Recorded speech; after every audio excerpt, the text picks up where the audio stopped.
But I've always been fascinated by vampires and what they represent to us, what they symbolize to us, and how they've changed over generations. Each generation sort of finds its own version of vampires, and so doing Twilight was part of that, and I saw how that had affected my daughter, those books and that story had affected my daughter, and you could see that it was a very powerful thing.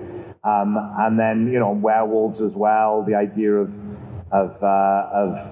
men and women, I suppose, who are sort of their anger and their appetites just sort of overtakes them. I mean, that's true of a lot of them, aren't they? Vampires as well. But I've always been drawn to all that.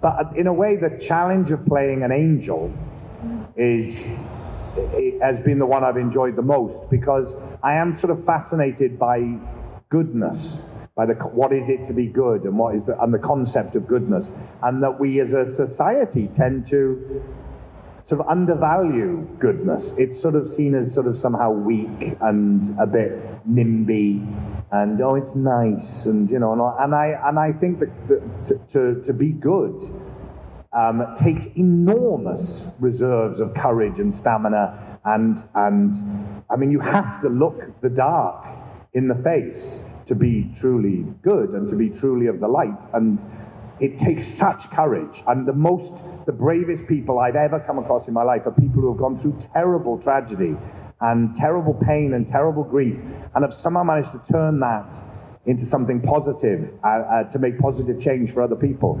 And I always, whenever I've met anyone who's done that, I always think it's a miracle. It's an absolute miracle. And the idea that goodness is somehow lesser and less interesting and not as kind of muscular and as passionate and as fierce as evil somehow and darkness, I think is nonsense. So the idea of being able to portray an angel, a being of love, and I've loved seeing the things that people put online about angels being ferocious creatures, and I love that. I think that's a really good representation of what goodness can be, what it should be, I suppose.